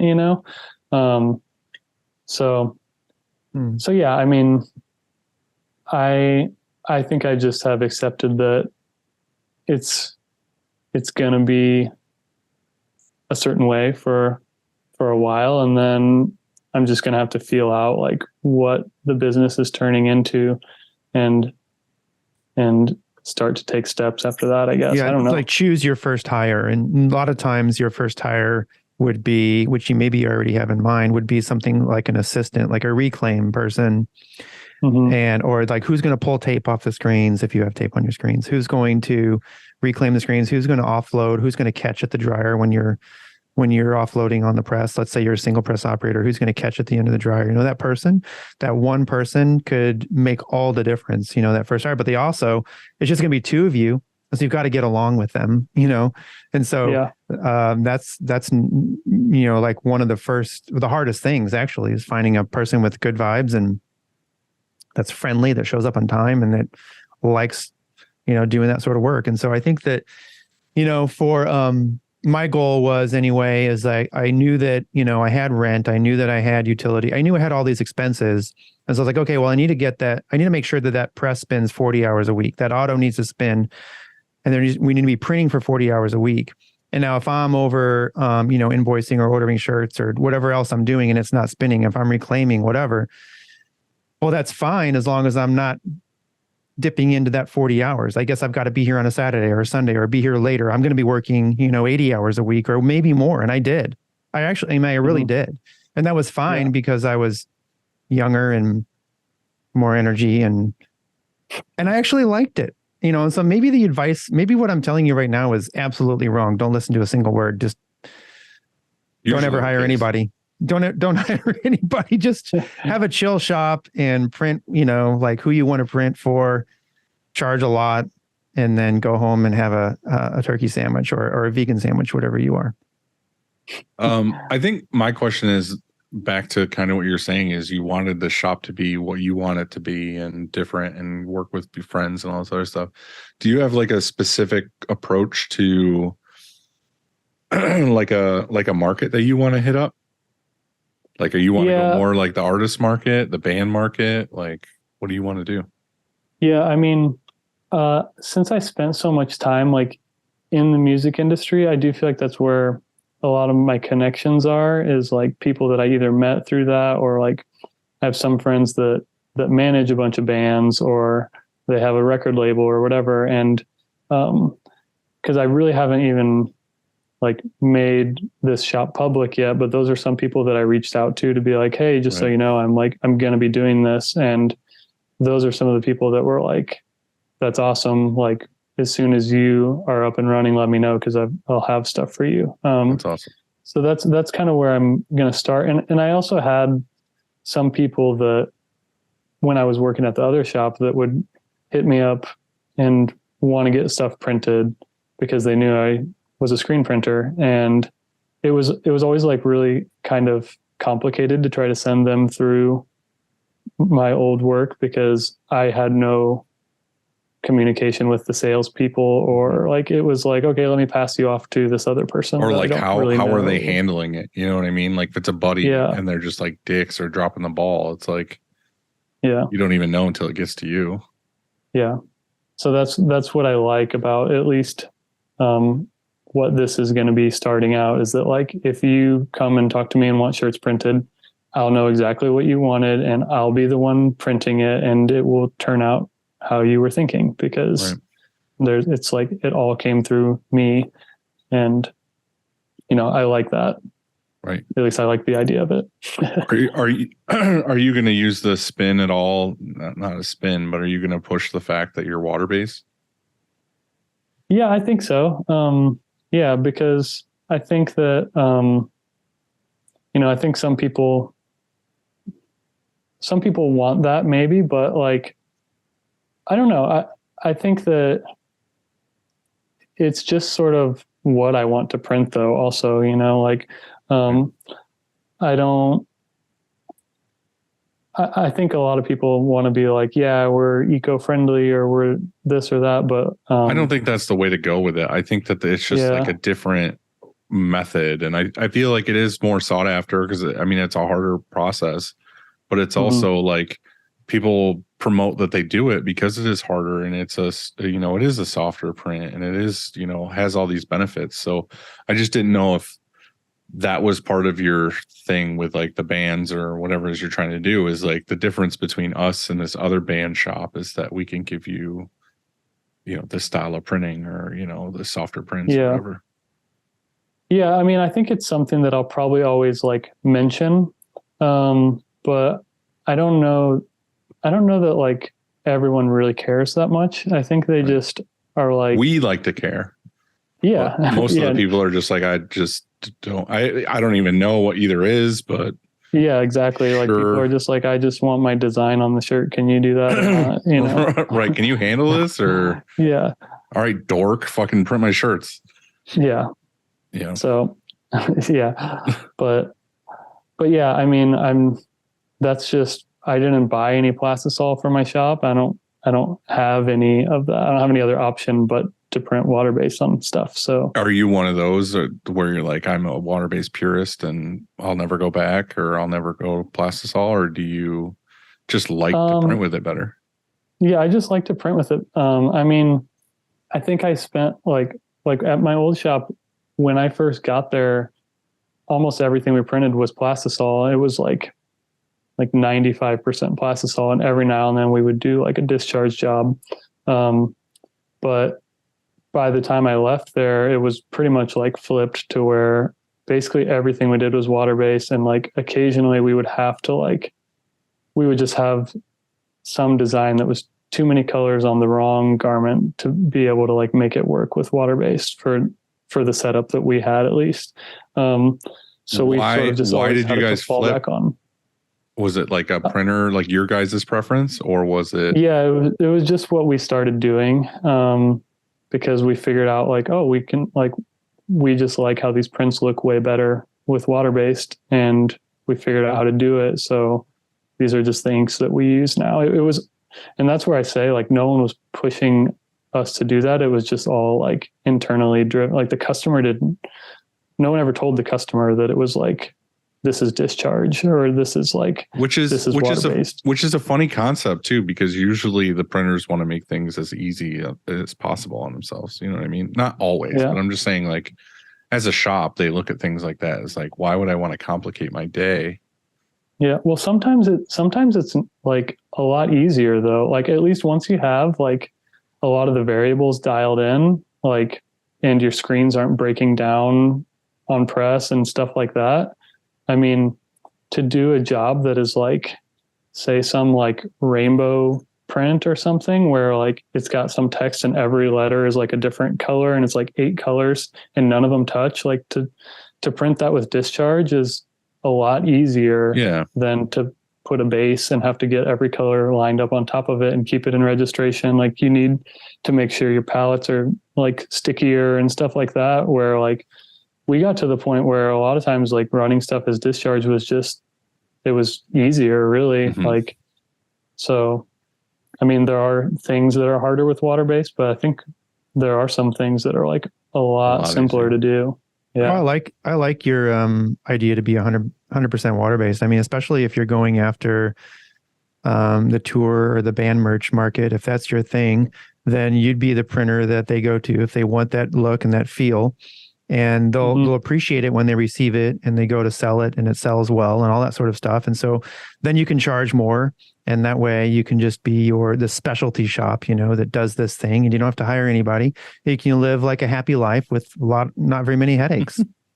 So I like it. Andy just picked your whole life for you. Yep. I mean, that's what he said he's doing. I like it. So, I mean, I don't know. It's a good business model. Yeah. And like, I really don't like see my business having more than like 5 other people in there working with me. Like, I don't know that I mean, that could obviously change over time, but like, as of right now, like the way I've envisioned it is like, it's just small and it's like me and like a few of my friends, and we're just in there printing cool stuff, hopefully, Yeah. So, yeah. That was my goal too, but things change a little bit. Yeah. Yeah. What do you have in your shop now? You have 3 autos in there? 3 autos and 12 people. Yeah. So again, we just had a meeting this morning about how we need to hire like 2 more people. Don't do it. I was fucking dreading it. I was like, dude, I don't wanna. That's what was always hard. Yeah. I always thought that was really hard too. Like we always got to a point where we seemed so busy and we're like, we need like 3 more people in here. And as soon as we got them, it was like, actually, maybe we didn't need these people because now it's like a little bit slow. Yeah, and I then you're, don't like trying to find stuff. I don't. That's my thing is I don't hire people just like willy nilly or like, oh, I think I could use 3 people. It's like I hire somebody when it's like we fucking need somebody for this position. Like, usually, like right now, I need to hire somebody for like front desk because I just had to let somebody go in that position. And it's like I need someone at front desk. I need someone to answer the phones. I need someone to greet people when they come in and deal with like website questions and all this other stuff. Like I need someone for that position. And I hate the whole fucking hiring process so much. I hate it so. At the salon, you guys that you own with your wife, how many do you have? How does that work? Do you lease out stations or spots or something like that? Yeah. It's like booth rent. So we have my wife. She has 1 chair in there and she works full time, and then we have 8 other stylists that work there now too. So they all have their own chair, and technically none of them are employees. They're all just independent contractors, and they all just pay rent. And it's really nice because we don't have to have employees that we have to worry about their taxes or any of that stuff. Yeah, and we could charge rent to run our press. So like I wonder if that we can maybe works like that. You sure? Dang it! Again, I struck out. I'm striking out here. Yeah, but that's good. It's a really nice business model too, because like everyone that works there is really happy with it too, because they can make like crazy good money if they want to work all the time, they can, or if they only want to work like a couple days a week and just like spend time with their family, they can also do that. And some of them do that. And then some of them work like a ton and make a lot of money. So I like that we're not taking half of it like a lot of salons do. It's just like, you guys can make good, like we make good money off of them paying rent, but they also make great money working there too. Yeah. So it just makes for a better environment too. Let's do some listener questions because there's a few of them. Let's see. Lancaster Print House says, what skill are you better at, cleaning hair traps or screen printing? I would say I'm better at screen printing, but But damn good at cleaning hair traps. I am good at it. Okay. It is nasty, and a lot of people don't know that that's a thing at salons. But I mean, we have these hair traps that, like, one of them it's probably the size of like a 2-liter bottle, and it is in the basement, and 2 of the sinks run into it, and you have to pull this big thing out, and it's just full of like Other people's shampoo hair. and hair, and it smells terrible. So I have to clean that out like every, I don't know, at least once a month probably. And I have to do it when no one's in the salon, because even though it's in the basement, it smells up the whole place pretty much. That's fucking gross, dude. Yeah, it's nasty. And the plumbers that like installed it, they're like, "Oh, you should smell the ones at dentist's office. They're terrible." And I'm like, Dude, that makes me want to puke just thinking about it. Yeah, seriously. As soon as you said that, I was like, wow. Yeah. Speaking of dentist, I just called to make my cleaning appointment, and you know when the date they gave me is that I can come in? 2:30. June. Oh, Like seriously, they said, "Oh, so your date is June, whatever." Joanne wrote it down. But what is that? 7 months away, or something. That's how far out? That's crazy. Because I guess it's COVID thing. You know, like everybody was. they just still- saw that you already had perfect teeth, and you were like at bottom of the list with urgency. Yeah, that's what it was. That's what I figured. Mm. Squeegee Prince asks, Magna versus Matsui, which product would you recommend for HSA and discharge?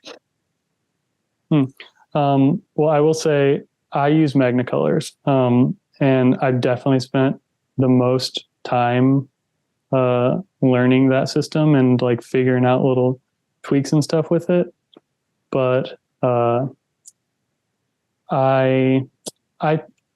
tried Matsui stuff quite a bit, and I think that of the people that I know that use Matsui, a lot of them don't even like Matsui discharge.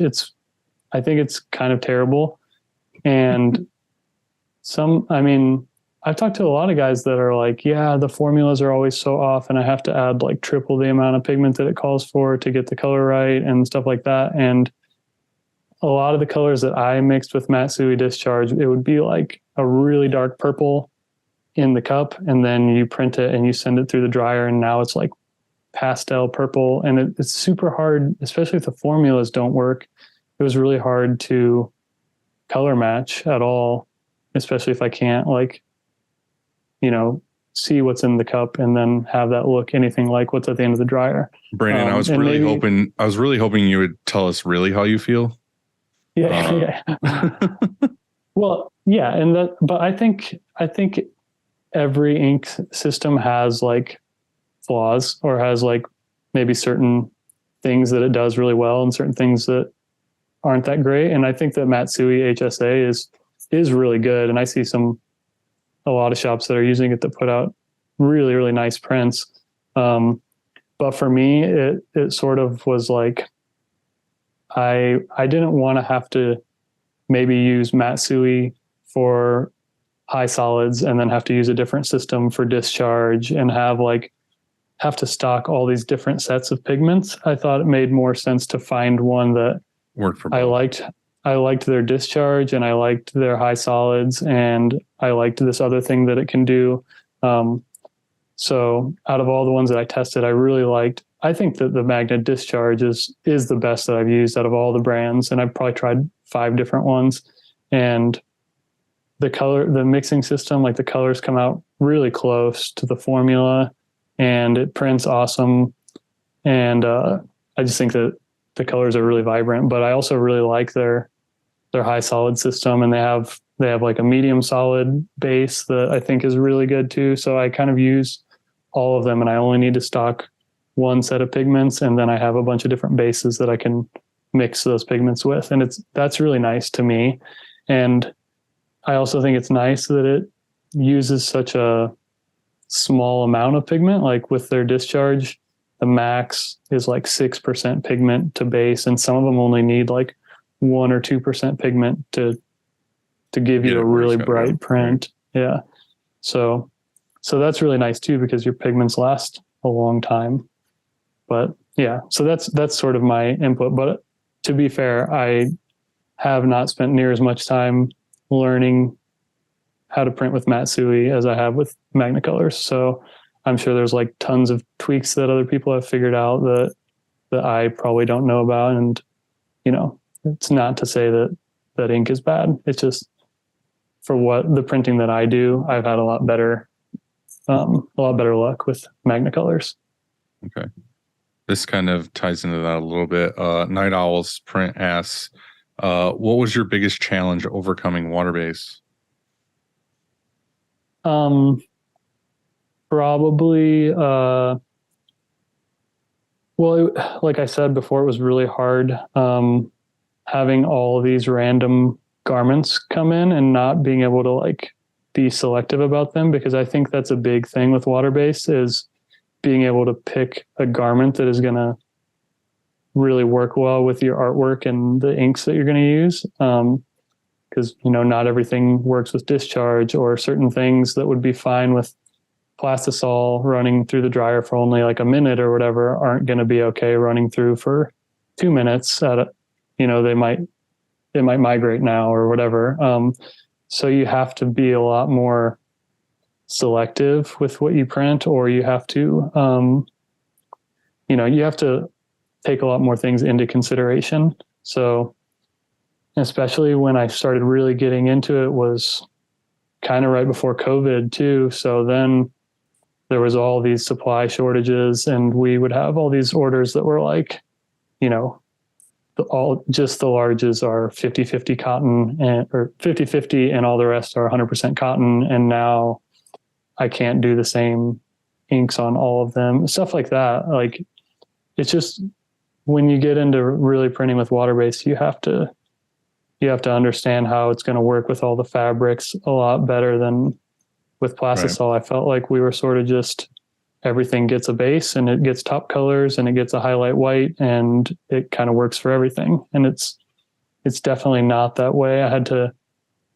unlearn a lot of things that was like, yeah, you always do a base and you always do a highlight white and you never flash print your base and stuff like that. When you get into high solids, it's like, actually, I need 2 bases on this, or it doesn't look right, or things like that. It's sort of a totally different way of printing.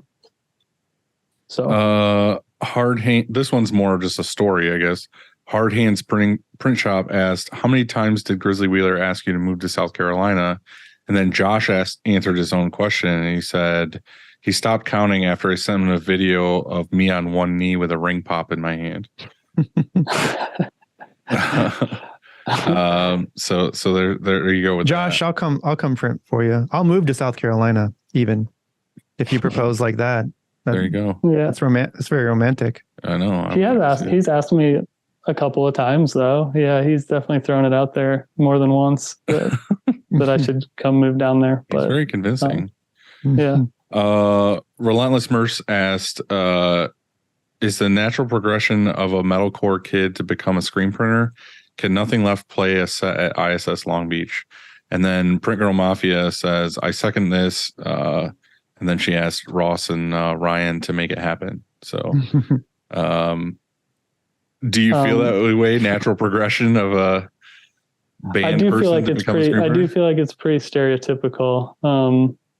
I mean, I do know a lot of people that played in bands that now work at print shops or whatever. I think it's just because it's like a creative field, and it's also something that, you know, it's like you rely on merch to like do your thing, and then you're like, well, I already had to like order it and know about it enough, and then and it's just appealing too, because I mean, I've never been like a super outgoing person or like a big people person really. So it's appealing to me to be like, oh, cool, I can work in a warehouse that's like away from everybody and I don't have to see anyone. That's really nice to me. I don't know if that's everyone else's reasoning for why they get into it, but for me, I do like that. But it's also too that I've said this multiple times, but I feel like the community is similar. You know what I mean? Like talking to other people and other shops is very band to band feel. Yeah. Yeah, I think so too. So that's one thing that I like about it. Yeah. Joey San 90 says, if you were a shirt, what type of shirt would you be? I guess I'd be a heavy cotton shirt. I don't know. I personally, what I like is a really thick shirt though, to wear. I mean, I know a lot of people like a super soft shirt, but I want like a piece of cardboard pretty much. So I guess almost that's, agree with that. yeah. I think it's just being a bigger dude. Like I like a heavier shirt. Like I don't want it to be like super soft and like clingy. Yeah. Yeah. And I mean, I'm obviously not a big guy. I'm like real tall and skinny, but I don't like a shirt with like really short sleeves on it either. And I don't know. I mean, I like a cheap shirt. Like I like an all style classic or whatever, like, which I guess is American Apparel now, but I like that shirt. I only wear Gucci. I was gonna say, Andy, I feel like you would be like you'd be like a Henley. A Gucci like Henley. like a white Gucci Henley. Yeah, perfect. Cool. I would be like a beat the fuck like what is it, Star T from the thrift store? Screen Stars best. Screen Stars, there you go. Let's see. Last one. Sentenced X to X Life asks, perfect. That's my friend Zach. What's it like to wake up every day and be the best? That's so dumb. I don't know. I don't have an answer for You that. just say it feels good. Yeah, I you feel wake like that's up. great. It's awesome. Yeah, exactly. Yeah. You It's piss so excellence. Cool. Yeah, it's so great. Yeah, it's super cool. Do you have any more questions for us or shop hacks that you want to share? I did. The question I did have for you guys, I asked earlier, was about like the sales, like how you train someone and stuff like that. But I do have some shop hacks that I wrote down. Hell yeah. We haven't had shop hacks in so long. Okay. So one that I think this is probably my best one, maybe. And I mean, a lot of people know it, but I've told this to a lot of people that weren't aware of it. If you print a lot of Bella canvas and you print a lot of water base, they actually have a really helpful resource on their website. They have discharge grades and like dye migration ratings for basically all their shirts, like every color, every like blend, all that stuff is on there. If you Google, like, I think Bella canvas printing recommendations or whatever, I have it bookmarked on my phone and on my computer and everything. It has pictures and everything of like, if you print discharge on this Black Heather tri blend, here's what it looks like. And it's like rated like 1 through 5. And because a lot of people think that discharge only works really well on 100% cotton, but there's so many like tri blends and CVC shirts that discharge amazing, especially Bella canvas. Do they tell you what discharge they're using? I think Printed Threads did the actual testing for them at Made Lab. And I think I saw that they just printed like Matsui clear discharge base on them or something like that. So yeah, I reference that all the time, and people even like, that's awesome. Yeah, it's super nice. And you can get a really good idea of, even if it's not Bella canvas, like other shirts that look like that, a lot of times react similarly, I feel like. So yeah, I always keep that bookmarked. I think that's really convenient. And then, another thing that I figured out with discharge testing is that there's a lot of sweatshirts that I wanted to do discharge on that I didn't know if they would react well. So I would just take that sweatshirt and I would basically just like pull out the fabric from inside of the pocket and just spread some activated discharge on there. Like ideally a color that's like really dull before it goes through the dryer, like a yellow or an orange or something, and just spread that on there and then send it through the dryer, because the customer's never going to see the inside of what's underneath their pocket. And then I would just send it through the dryer and see what it looks like on the other end before I totally commit to like burning all these screens in, mesh counts that might be specific to discharge, or mix all these inks or activate them and like do a test print to find out that it doesn't. What are you doing differently as far as your print when it comes to discharging a tee versus a hoodie? If I do it on a t-shirt, I normally do higher mesh counts because I don't need it to be as low. Yeah, to penetrate as well. So like everything discharge that I do in 230 thin thread. And if it's on a t-shirt, but if I'm going to put it on a sweatshirt, I might go down to like 160 thin thread, just because I've tried it before and I end up just like really trying to like crank up the pressure on my normal mesh counts. And like, if I just put it in a lower mesh count, it prints so much easier. Yeah. So yeah, nice. I definitely change that. What's your favorite hoodie to discharge? To be honest, I always like have a hard time getting discharge to be the way I want it to on fleece. Like it's sort of tough to get it to really penetrate really well. That's independent has been good for me in the past, but specifically with like discharge white, it is hard sometimes to get it to like fill in all the way. So there's a lot of times that I'll maybe opt for like discharging all the colors and then doing like the white. I'll do like white screens and do HSA for the white or something, and print those last. Or I don't know. I try to think outside of the box a lot that way, to where it's like, I don't have to do everything with discharge. I could do just these colors, and then this one I could do with a base under it or something. But yeah, I mean, independent discharges well, and anything that's like in the same like makeup as that, where they have like the 80-20 cotton poly with like the cotton face on them, is usually pretty nice. There's some that I haven't had a lot of experience with that I want to test out. Like I know Voltex has the same makeup and it's like a way cheaper price point than an independent too. So I have a few that I've just ordered recently just to like do some testing on too. Yeah. Yeah, that's something that we have on our board to do, is do a bunch of hoodie tests this year. See what's what. Do you have any other shop hacks, or are you ready for quick takes? Oh, let's see. Actually, I think I might have.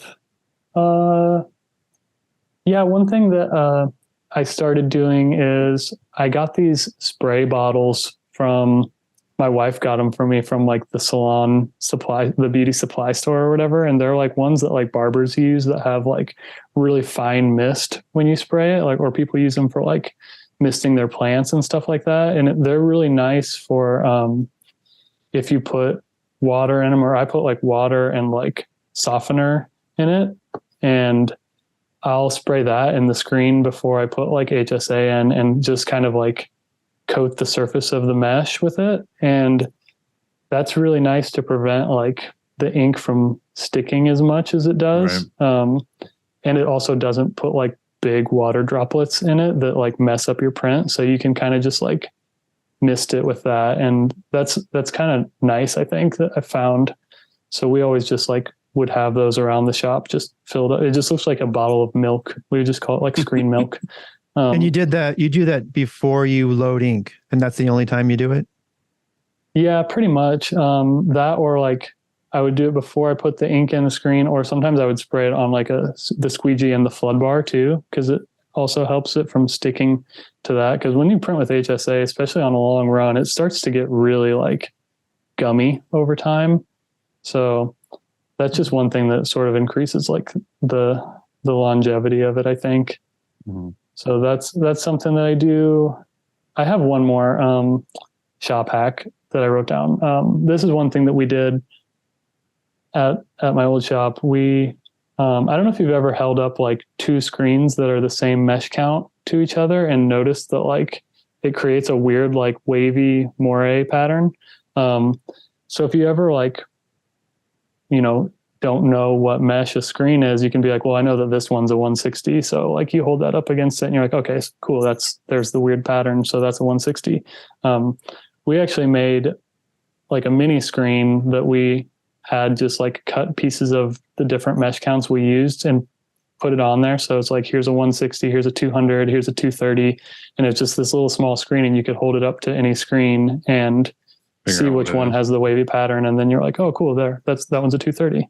So you're saying the like screens will have that pattern? Yeah. Yeah. Because it has whatever did you guys that not is. Like, mark your screens though and say like these are 230s or these are whatever? we did. Yeah, we did. But like, because we actually used like the Sherlock frames. And we actually just put like a zip tie, like a colored zip tie on everything that was 160, got a blue zip tie or whatever. But every now and then there would be like one screen that, Like for whatever reason, there was no zip tie on it anymore. Mm-hmm. And we were like, what is that? So that was just like a little way that we figured out we could, Nice. That's like smart. find the mesh. Yeah. Yeah. Andy, you ready for quick takes? Yes. Why, yes. Can I call you Brando? Do people call you Brando? No. Sure, we yeah. had I like that. we Just had say no. a Just please say no. we had somebody here named Steve, and we called him Steve-O, and he was in the design room, and then Brandon was too, and then we started calling Brandon Brando, and then Nathan was, and we called Nathan Natho, and so everybody's name here ends in O. You're so creative, Andy. Thank you. Brando, how do you start your day? I brush my teeth and I put in my contacts, and my wife and I get coffee from the same coffee shop every morning pretty much. And especially since I stopped working my regular full-time job, most of the time we just drive together and we go get coffee, and then I drop her off at the salon, and then I do my stuff all day. And then when she gets off work, I just go pick her up. So That's coffee always. So much more peaceful now. It is nice. Yeah, it's really nice. We used to drive like separate there and get coffee or whatever, and then like drive our own separate ways and stuff. So that's beautiful. It's nice. That's a beautiful story. I love it. Beautiful thing. Thanks. Yeah. Any good movies, books, or shows that you're into right now? I just saw the new Black Panther movie in theaters. Wakanda Forever. Yeah, it was really good, I thought. I do think it was really good, but I'm also a very not harsh movie critic though. Like I kind of like anything. You're there for the entertainment. Yeah, I'm just like, yay, a movie. I agree. But yeah, some people are like, oh, I wish they didn't cast this person. I'm like, I don't know. It was either good or bad to me. But yeah, I watched that, and I don't know. I haven't been watching like that much TV really. I don't know. That's pretty much it. Okay, Yeah. cool. Okay, so this is going to get kind of deep. Is there an experience that stands out while you were growing up that has made a big impact on your life?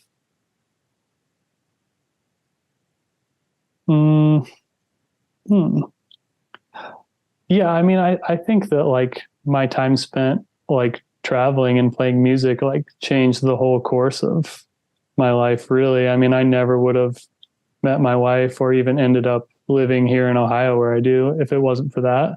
Because I grew up in Iowa too, so I'm not even from here originally. Because Ohio's for lovers. Yeah, exactly. Yep. Yeah. So I think that's changed basically everything about where my life is now. Probably more than anything else. Why Ohio though? Why did you pick Ohio? That's just where like her family's from. Like she grew up here, and it was better than where I lived. So you were traveling, and before a show one night, you went and got your hair cut or colored, and and that's who you got. It was your wife. No, actually, we met through like the band and stuff. Like her brother played music, and like she was into like going to shows and stuff like that too. So we just sort of had like mutual friends and stuff like that. So we kind of just connected that way. And then when we were still like dating and I was living in Iowa, I would just drive out here to hang out with her in between tours and stuff like that. And eventually I just moved here because there was nothing else really to do in Iowa. At a show, you came out of the back and she was coming from out front, and you both pulled out your switchblade hair combs at the same time, and then your eyes locked, and then you just swept her off her feet. Yeah, that's exactly beautiful story. Another beautiful story. I know. Yeah. Okay, cool. How do you unwind after work? Two-parter. How do you unwind after work, and do you still play music? I do still play music a bit. I mean, not much since COVID, though, at least not live music. Like I play in a band, and it has been always like very part-time since I started doing it. But we were kind of ramping up a little bit before COVID, and then like we haven't played a show since then. But yeah, I do. I started learning how to play piano, and that is kind of a way, I guess, that I unwind now. Is I'll just like sit at my piano and like play stuff. And I think I've only been doing that for like maybe a little over a year or something. But it's like just one of those things that I always wanted to learn how to play, and I wish I would have started when I was younger. But do you know how to tune a piano? Because we have a piano and it's out of tune. Can you come over and no, I have no idea. Oh. No, I don't, and I don't have like a grand piano like that. I have like an electric. He has like a Casio. Yeah, I like make techno beats and stuff on it. He changes it to like it. He's got one of those, I don't remember what they're called, the fucking like tube that comes up, and he's like wow wow. Yeah, that's what I do. See it. Sick. He's like, my whole life I've been wanting to play piano, and then we see him and he's just there like fucking doing some sick beats. Yeah. All right, Andy, finish her off. What is for dinner? I'm probably eating leftovers today because we had a Friendsgiving party with like basically all the people from the salon came over to our house, and we ordered like catering from this like barbecue place here in town that's really good, but we got way too much. So now I have like a ton of smoked turkey and wings and pulled pork and stuff in my fridge. So sounds wonderful. I'm just trying to keep eating that basically. Nice. Does sound wonderful. Yeah, it's really good. Thank you so much for moving your originally scheduled episode recording to today, last minute. Yeah. You saved our butt.